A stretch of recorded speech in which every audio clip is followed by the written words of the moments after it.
এই জন্মদিবসে আমরা এটুকুনি বলতে চাই, উনি বলেছিলেন যে হে ভারতবাসী, মূর্খ, দরিদ্র, অজ্ঞ, মুচি, নাচর সবাই আমার ভাই।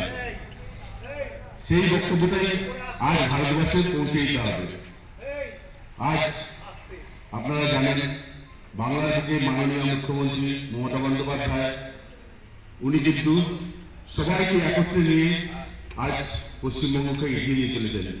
পশ্চিমবঙ্গের উন্নয়ন হচ্ছে কারণ আমরা সবাই একত্রে রয়েছি, আমাদের এখানে কোনো ধর্ম জাতি বিভেদ নেই।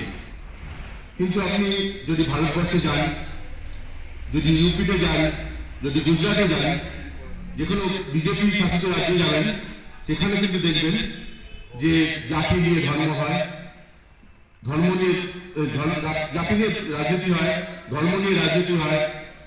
এগুলো কিন্তু বিজেপি রাজনীতিতেই হচ্ছে। আমাদের কিন্তু এ থেকে বেরিয়ে আসতে হবে। এই রাজনীতি কিন্তু আজ থেকে 15 বছর আগে হতো না। এরকম রাজনীতি, ধর্ম নিয়ে রাজনীতি বিজেপি করতো। বিজেপি সবসময় ওদের যে ম্যানিফেস্টো আছে সেখানেই এই ধর্ম নিয়ে রাজনীতি করো।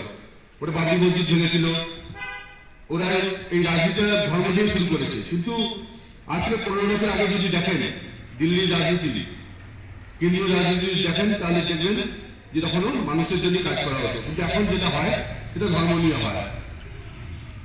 আর শুধু আম্বানি, আদানি এদেরকে, যাদের হাতে টাকা রয়েছে তাদেরকে বেশি অ্যাডভান্টেজ দেওয়া হয়। গরিব মানুষের টাকা আস্তে আস্তে